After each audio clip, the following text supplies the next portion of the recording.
Okay, सब बच्चे connect होते हैं तो फिर हम लोग स्टार्ट करते हैं वहीं से जहाँ से हमने स्टॉप किया था। ठीक है,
चले स्टार्ट करते हैं। अच्छा, इसका मतलब ये है कि कुछ डिवाइसेस ऐसी होती हैं जो इन फ्यूचर बन रही हैं, जिनके ऊपर वर्किंग हो रही है। ठीक है, जिनको आपको बताया जाता है। ठीक है, और इन फ्यूचर आप ऐसी डिवाइसेस देखेंगे जो एप्लीकेशन लेयर के ऊपर काम कर रही होंगी, यानी जिनके अंदर एप्लीकेशन लेयर भी अवेलेबल होगी। ओके, सो आगे चलते हैं। यहाँ पर देखिए बुक के अंदर यही चीज लिखी हुई है कि डिवाइसेस लेयर 3 तक हैं। ठीक है, और ये बात दुरुस्त है। ठीक है, ये गलत नहीं है, बट क्योंकि जो फायरवॉल राउटर्स हैं वो अभी उस तरह से नहीं है, अभी बहुत रेयर हैं। तो बहुत कम जगह है जहाँ पे फायरवॉल राउटर्स आपके लगे हुए होते हैं, और फायरवॉल राउटर्स के अंदर एप्लीकेशंस रन हो रही होती हैं। ओके, अब हम बात करते हैं, नेक्स्ट चीज हम बात करते हैं नेटवर्क एप्लीकेशन आर्किटेक्चर की। ठीक है, तो नेटवर्क एप्लीकेशन आर्किटेक्चर क्या चीज है? ठीक है, इसको देखते हैं। याद रखिएगा, ये नेटवर्क का आर्किटेक्चर नहीं है, ये एप्लीकेशन का आर्किटेक्चर है। जो आपका सॉफ्टवेयर है, आपके जो प्रोग्राम्स हैं, उनका आर्किटेक्चर बता रहे हैं कि अगर नेटवर्क की एक एप्लीकेशन हमने बिल्ड करनी है तो वो कैसी होगी, ये बात हो रही है। ठीक है, तो before diving into software coding, programming करने से पहले हमें ये पता होना चाहिए कि एप्लीकेशन आर्किटेक्चर और नेटवर्क आर्किटेक्चर के अंदर क्या फर्क है। नेटवर्क आर्किटेक्चर हमने बात की थी कि वो जो आपका 5 लेयर या 7 लेयर मॉडल था वो नेटवर्क आर्किटेक्चर था। ठीक है, तो वो कुछ और चीज है, लेकिन एप्लीकेशन आर्किटेक्चर वो कुछ और चीज है। ये आपका एप्लीकेशन आर्किटेक्चर जो है ये प्रोग्राम है।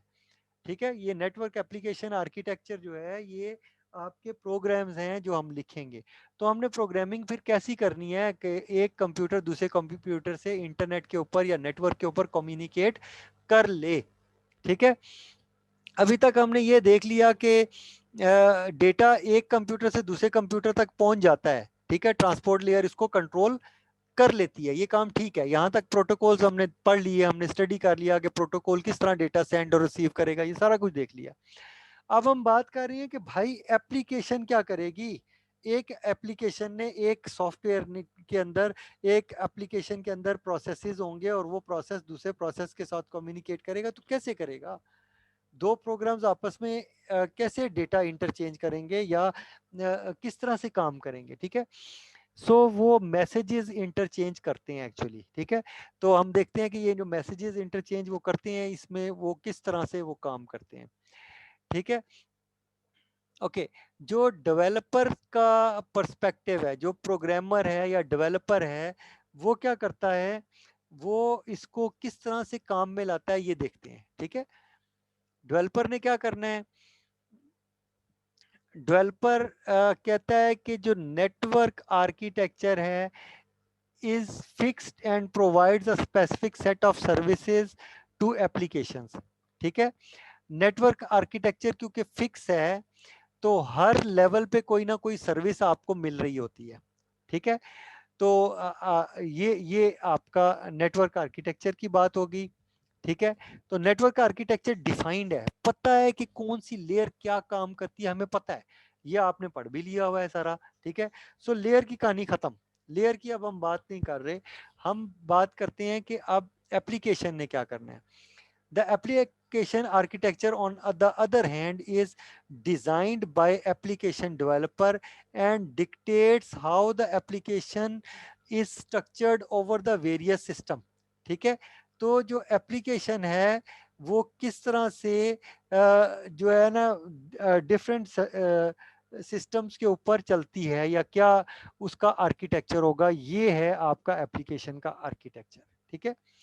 ओके, अब ज्यादातर दो तरह के आर्किटेक्चर हैं जो कि इस्तेमाल होते हैं, सो उन्हीं दोनों को डिस्कस कर लेते हैं। पहला है आपका क्लाइंट सर्वर आर्किटेक्चर, दूसरा है पीयर टू पीयर आर्किटेक्चर, ठीक है। ये दो तरह के आर्किटेक्चर हैं। जो हमने ये बात की ना नेटवर्क एप्लीकेशन आर्किटेक्चर, तो ये नेटवर्क एप्लीकेशन आर्किटेक्चर या क्लाइंट सर्वर आर्किटेक्चर है या पीयर टू पीयर आर्किटेक्चर है, ठीक है। सो ये दो तरह के आर्किटेक्चर हैं आपके जो यहाँ चलते हैं। ओके, सबसे पहले हम बात करते हैं क्लाइंट और सर्वर के आर्किटेक्चर की, कि क्लाइंट और सर्वर जो हैं वो आपस में किस तरह से इंटरएक्ट करते हैं, ठीक है। Okay, in a client server architecture there is an always on host called server, ठीक है। अच्छा, एक मिनट जरा इसको होल्ड करेंगे, मैं आगे इसको चलाता हूँ, बट मुझे एक छोटा सा काम करने दीजिए।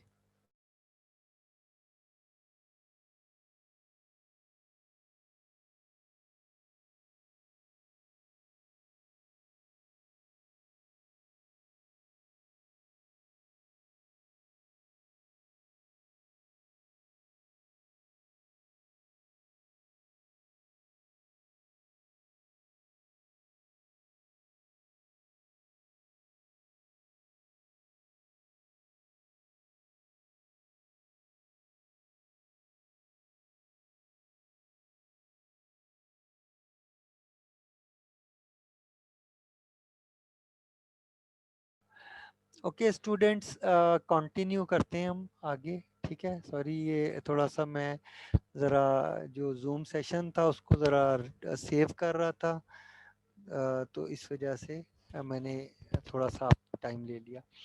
ओके, आगे चलते हैं। तो क्लाइंट सर्वर आर्किटेक्चर किस तरह होता है और किस तरह काम करता है, उसको स्टडी करते हैं, ठीक है।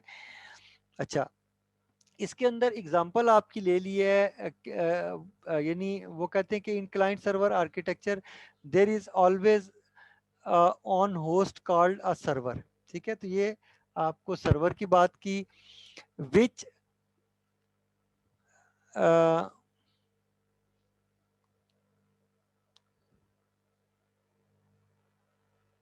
ओके। तो अब देखें, इन दोनों का मैं बता देता हूं कि बेसिकली देखिए वर्डिंग डिफिकल्ट होती है, मैं आपको आसान बताता हूं। ये दो काम करते हैं। अब क्लाइंट क्या है, सर्वर क्या है। सर्वर क्या करता है, सर्वर आपका सर्विसेज प्रोवाइड करता है। अब सर्विस क्या चीज हो सकती है, कुछ भी हो सकता है।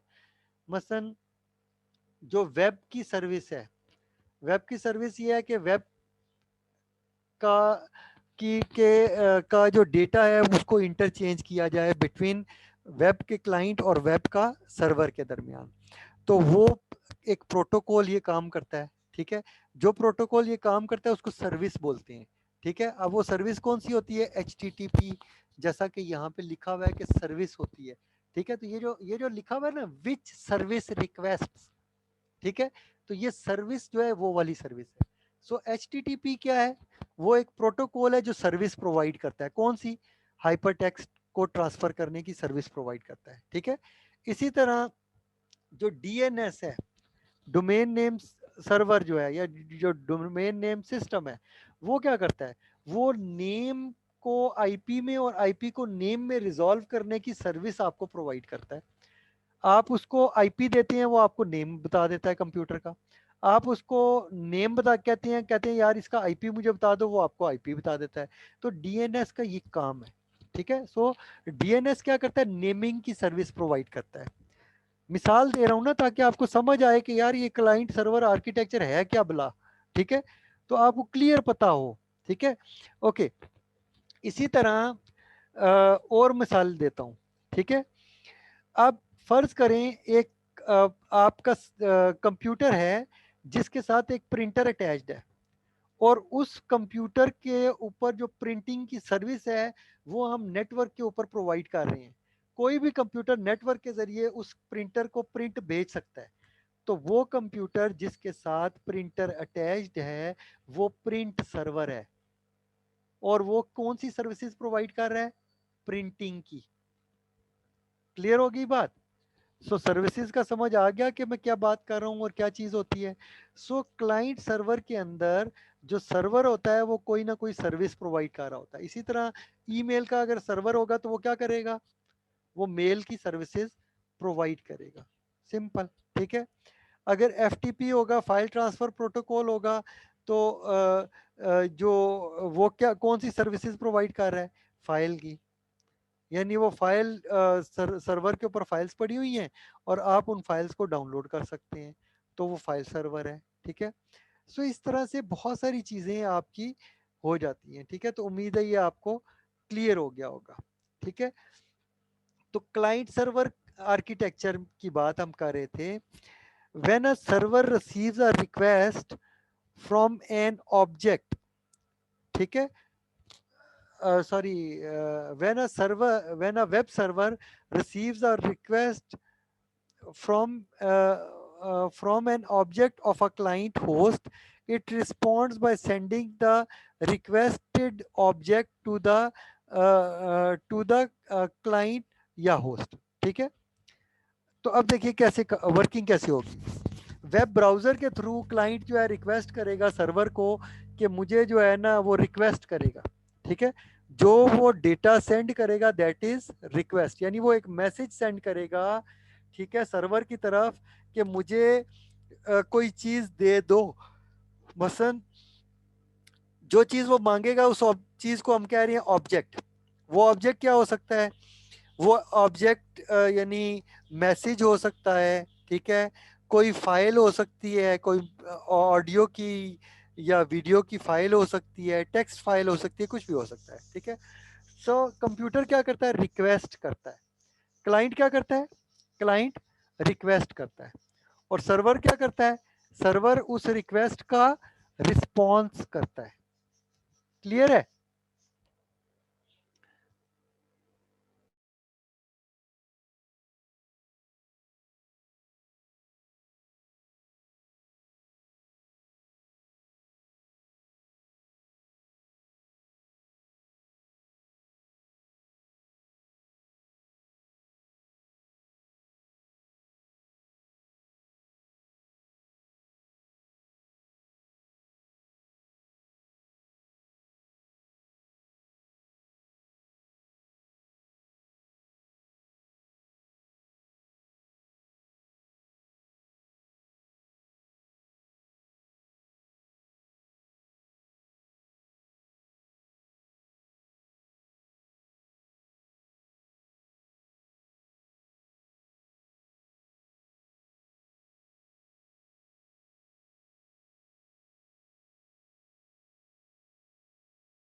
ओके, सो स्टूडेंट हम बात कर रहे थे क्लाइंट सर्वर आर्किटेक्चर की, ठीक है।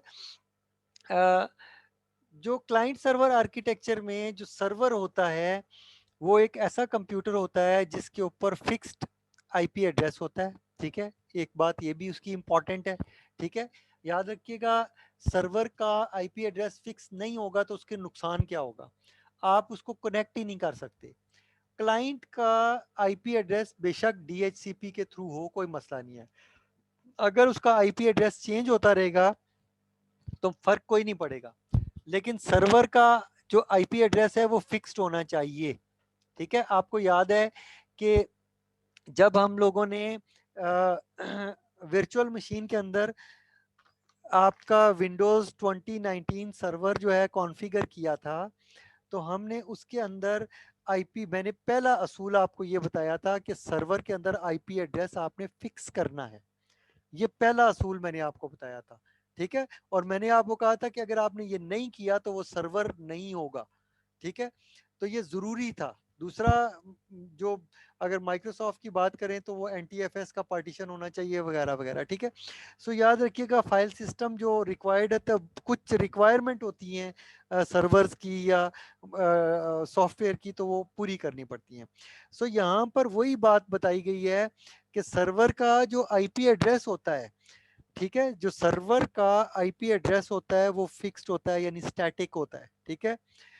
जो क्लाइंट है उसका जो मर्जी हो, उससे कोई फर्क नहीं पड़ता, क्योंकि क्लाइंट जब सर्वर को रिक्वेस्ट भेजेगा तो वो किसी एक स्पेसिफिक आईपी एड्रेस पे रिक्वेस्ट भेजेगा। तो ये जहन में रखिएगा, इसीलिए सर्वर का आईपी एड्रेस जो है वो फिक्स्ड होना लाजमी है, ठीक है। और क्योंकि उसका आईपी एड्रेस फिक्स्ड है तो क्लाइंट उस फिक्स्ड आईपी एड्रेस से को रिक्वेस्ट कर सकता है कि मुझे जो भी तुम्हारे पास इंफॉर्मेशन है या डेटा है वो मुझे सेंड करो, और वो सेंड करेगा। अगर वो ईमेल सर्वर है तो मेल की सर्विसेज प्रोवाइड कर रहा होगा, यानी मेल का डेटा इंटरचेंज कर रहा होगा। अच्छा, some of the better well well known application जो क्लाइंट सर्वर एप्लीकेशन है कौन सी हैं? एक वेब, ठीक है। वेब आपका जो है वेब की आपकी सर्विसेज प्रोवाइड करता है, यानी उसमें वेब सर्वर होता है, वेब ब्राउज़र होता है। इसी तरह एफटीपी जो होता है, उसके अंदर एफटीपी जो क्लाइंट सर्वर आर्किटेक्चर है उसमें एफटीपी फाइल ट्रांसफ़र यानी कि फाइल ट्रांसफ़र की सहूलत आपको देता है। और एफटीपी के अंदर एफटीपी क्लाइंट होता है और एफटीपी सर्वर होता है, दो चीज़ें होती हैं। इसी तरह टेलनेट है, टेलनेट आप किसी भी रिमोट सर्वर से कनेक्ट करके उसकी कॉन्फ़िगरेशन या कुछ वर्क करने से मुतालिक ये चीज़ है, ठीक है। अब टेलनेट मैंने आपको बताया कि टेलनेट यूज़ नहीं होता, इसकी जगह एसएसएच यूज़ होता है, ठीक है। और ये भी क्लाइंट सर्वर एप्लीकेशन है। और ईमेल जो है आपकी वो भी क्लाइंट सर्वर एप्लीकेशन है, जैसे जीमेल आप अक्सर यूज़ करते हैं तो आपको उसका मालूम है कि इसके अंदर जो क्लाइंट होता है उसका क्या नाम होता है, उसका नाम होता है यूज़र एजेंट, ठीक है। और सर्वर जो मेल का सर्वर होता है उसको क्या बोलते हैं? मेल सर्वर, ठीक है। क्लियर होगी बात? ठीक है, ये याद होना चाहिए, मैं पूछूंगा थोड़ी देर बाद। अच्छा, पी टू पी आर्किटेक्चर। अब बात करते हैं पीयर टू पीयर। देखें, क्लाइंट सर्वर की बात हो गई, पीयर टू पीयर की बात करते हैं। पीयर टू पीयर आपके जो कंप्यूटर्स होते हैं वो किस तरह काम करते हैं? जो पीयर्स होते हैं वो दोनों आपस में डायरेक्टली कनेक्टेड मतलब हो सकते हैं, या डायरेक्टली एक दूसरे को डेटा इंटरचेंज करते हैं। तो फिर क्लाइंट सर्वर क्या करता है?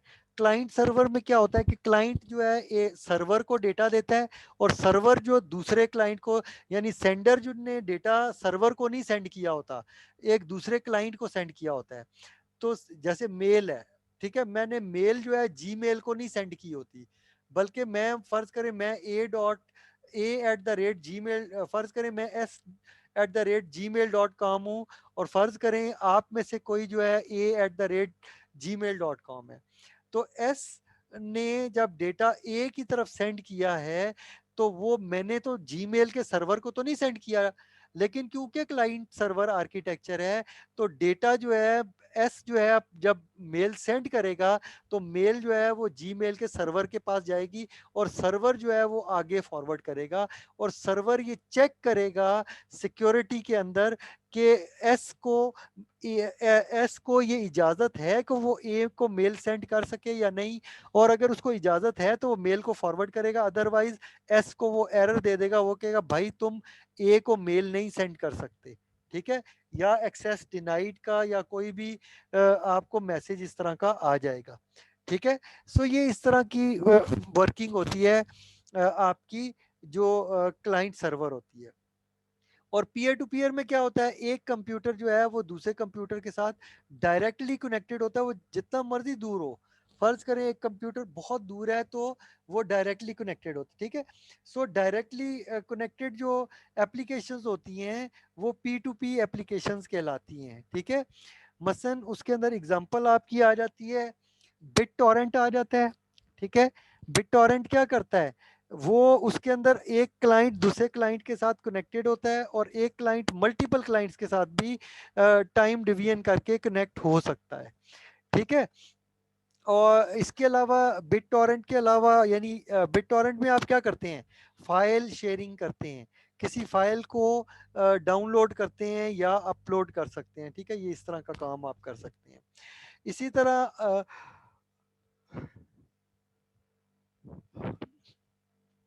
आपकी एप्लीकेशंस होती हैं पीयर असिस्टेड डाउनलोड एक्सेलरेशन। ठीक है, यानी एक कंप्यूटर दूसरे कंप्यूटर के साथ कनेक्ट करता है ताकि स्पीड से इंटरनेट के की फाइल्स को डाउनलोड कर सके, और इससे वो एक एक से ज़्यादा क्लाइंट के साथ भी आप एक वक्त में कनेक्ट करके जिससे मल्टीपल डाउनलोड्स आप कह सकते हैं कि वो भी कर सकते हैं। ठीक है, लाइक ये ऐसी चीजें बता रहा हूँ जो पॉसिबल है ना, ये नहीं है कि हम यूज करें ना करें, ये हमारी मर्जी है ना, लेकिन ऐसा पॉसिबल है, ऐसा मुमकिन है। ठीक है, ओके। इसके जो डाउनलोड एक्सीलरेटर्स की बात करें तो उसके अंदर इंटरनेट डाउनलोड मैनेजर यानी आईडीएम जो है वो एक पॉपुलर सॉफ्टवेयर है, इस तरह के बहुत सारे और हैं। ठीक है, ठीक है, इस तरह मसलन डाउनलोड एक्सीलरेटर प्लस है एंड सो ऑन। ठीक है, ऑर्बिट हो गया, बहुत सारे हैं। ठीक है, अच्छा, इंटरनेट टेलीफोनी, इंटरनेट टेलीफोनी क्या करती है, इंटरनेट टेलीफोनी जो है जैसे कि आप स्काइप को यूज़ करते हुए व्हाट्सएप को यूज़ करते हुए आप क्या करते हैं, टेलीफोन कॉल करते हैं एक आदमी, यानी चैट कर लेते हैं, वीडियो चैट भी कर लेते हैं आप लोग, वीडियो चैट भी कर लेते हैं और यानी वॉइस चैट भी कर लेते हैं। ठीक है, तो ये टेलीफोनी जो है इससे डील करती है। ठीक है, सो टेलीफोनी भी आपको समझ आ गई कि क्या होती है। नेक्स्ट है आईपीटीवी। आईपीटीवी उसी तरह है जैसे इंटरनेट के ऊपर आपके आईपी के थ्रू टीवी आपके अवेलेबल होते हैं। जैसे आप देखें कि इंटरनेट के ऊपर आपके बहुत सारे टेलीविजन लाइक समा हो गया, लाइक आपका ARY हो गया, लाइक जियो हो गया एंड सो ऑन, बहुत सैकड़ों आपके टीवी हैं जो कि वहाँ पे अवेलेबल है। ठीक है, तो आप किसी भी आईपी की बेस पे टीवी को एक्सेस कर सकते हैं और टीवी को देख सकते हैं, उसके प्रोग्राम्स देख सकते हैं। ठीक है, लिमिटेड एक्सेस हो या फुल एक्सेस हो, डिपेंड करता है कि उस चैनल ने आपको कितनी एक्सेस दे रखी है।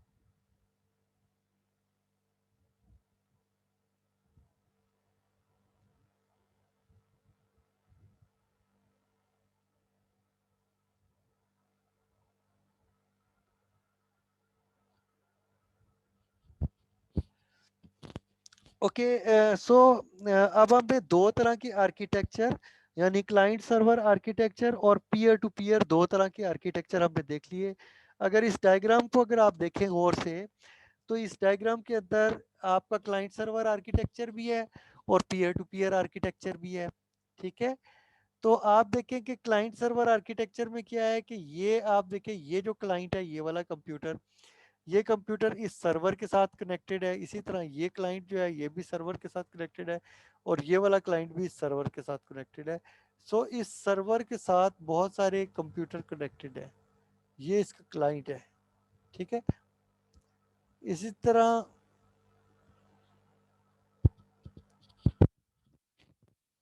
ओके, इसी तरह अगर आप पीयर टू पीयर आर्किटेक्चर को देखें तो पीयर टू पीयर आर्किटेक्चर के अंदर एक कंप्यूटर जो है दूसरे कंप्यूटर के साथ डायरेक्टली कनेक्टेड है। ठीक है, क्लियर है ये सबको? इसमें कोई प्रॉब्लम है तो बोलिए।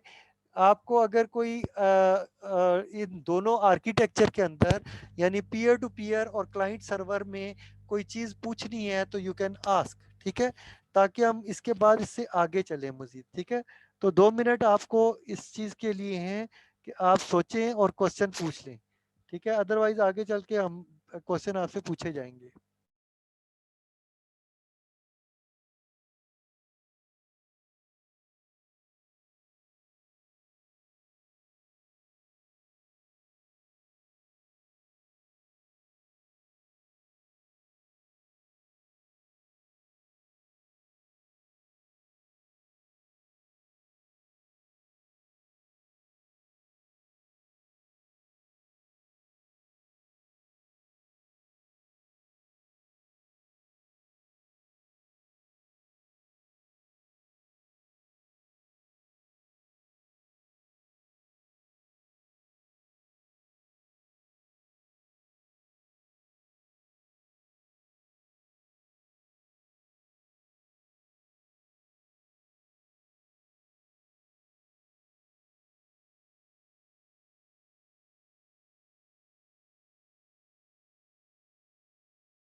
ओके, तो आई होप कि आप लोगों को क्लाइंट सर्वर और peer to peer architecture clear है।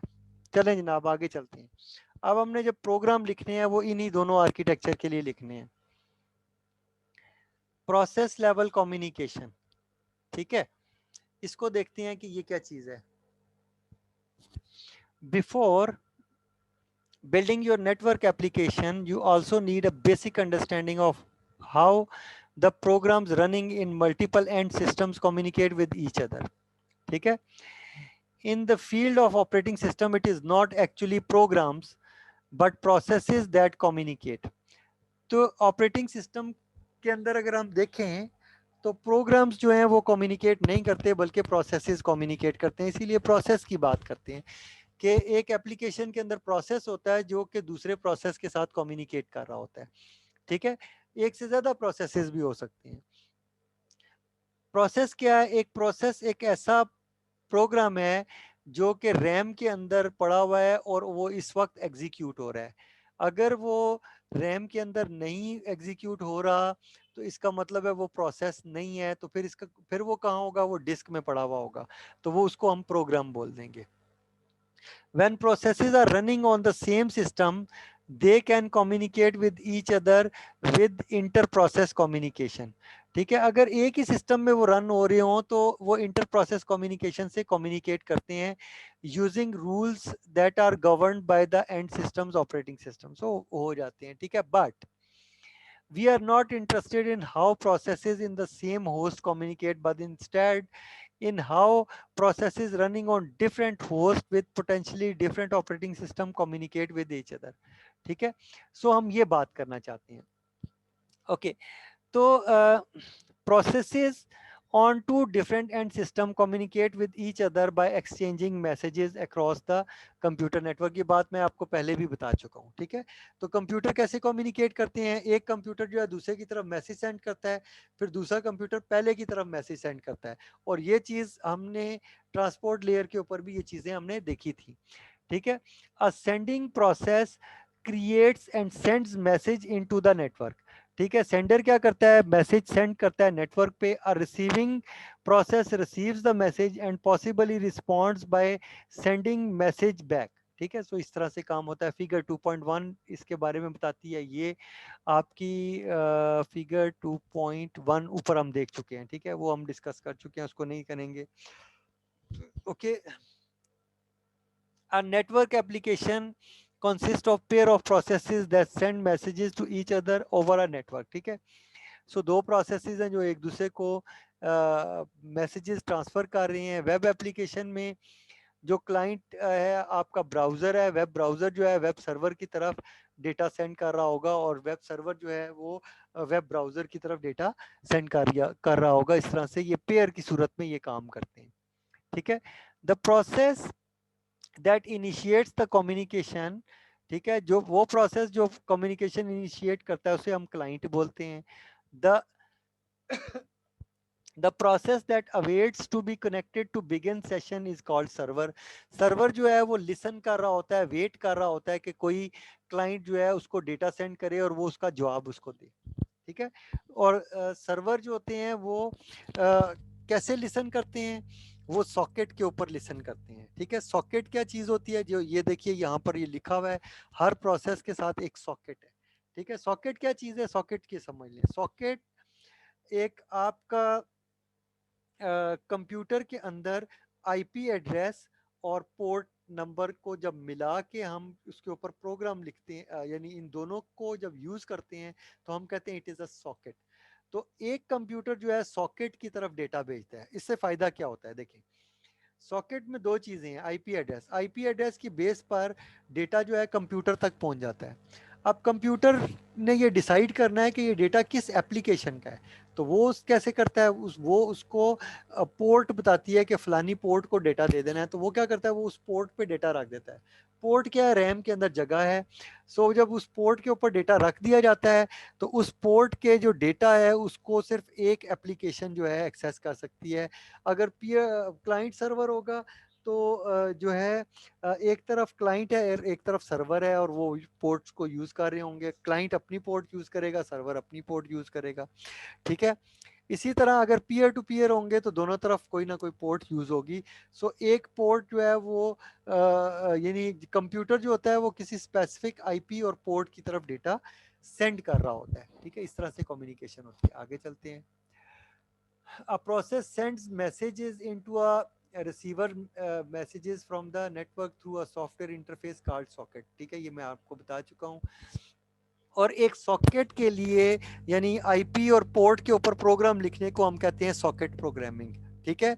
या एपीआई, वेब एपीआई हम बोल देते हैं कि वेब की एपीआई, वेब एपीआई जो है वो क्या होती है, वो एक ऐसा प्रोग्राम होता है जो कि आपने आईपी एड्रेस और पोर्ट नंबर के ऊपर लिखा हुआ होता है, ठीक है। क्लियर होगी बात।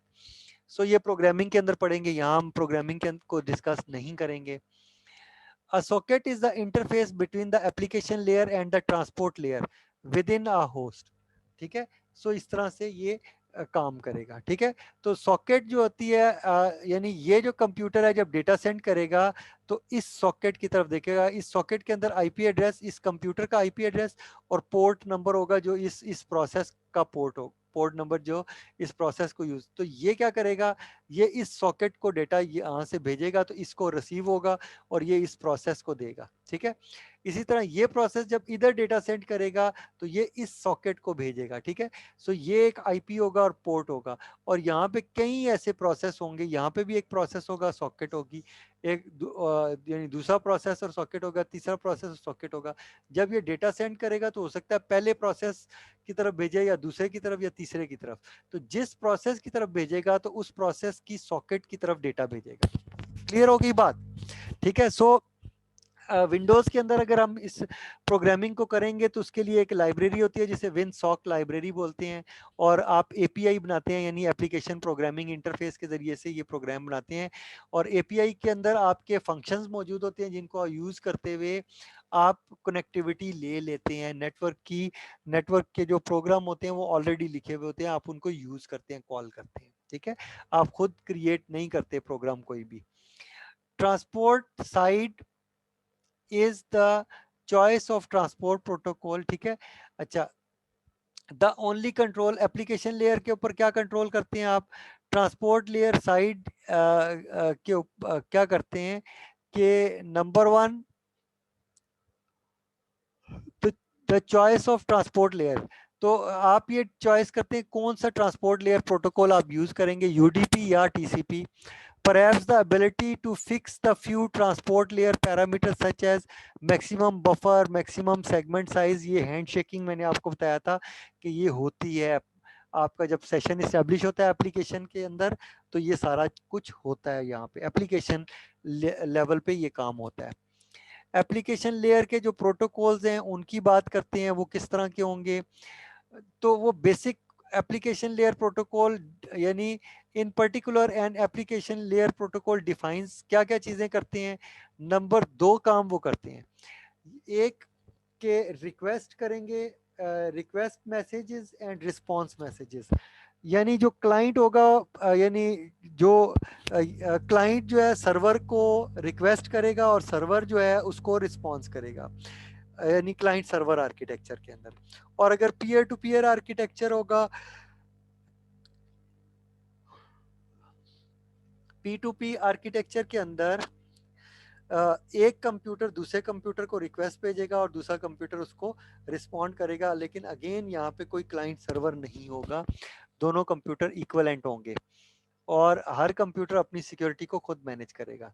The syntax of various messages या जो फील्ड्स हैं उस सिंटैक्स को, उन चीज़ों को समझना प्रोग्रामर की ज़रूरत है, ठीक है। सो प्रोग्रामर तभी उस प्रोग्राम को यूज़ कर सकता है क्योंकि उसे मैसेजेस को सेंड करना है ओवर द नेटवर्क, ठीक है। सो ये काम उसे करना है। और rules for determining when and how process send messages and response to messages, ठीक है। सो ये इस तरह से काम होता है, ठीक है।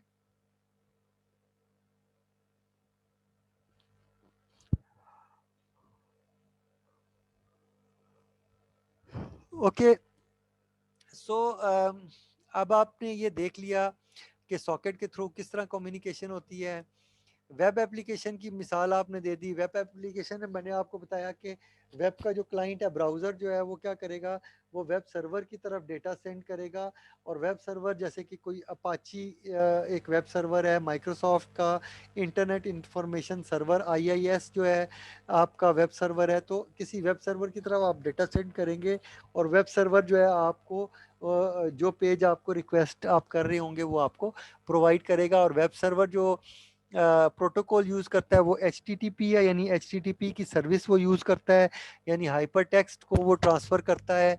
और जो है पोर्ट 80, अगर HTTP यूज़ करेगा तो पोर्ट 80 है, और HTTPS यूज़ करेगा तो पोर्ट 443 है, ठीक है। इस तरह से वेब सर्वर काम करता है। ओके, सेकेंड एग्जांपल क्या है? सेकेंड एग्जांपल आपकी है जनाब, सेकेंड एग्जांपल आपकी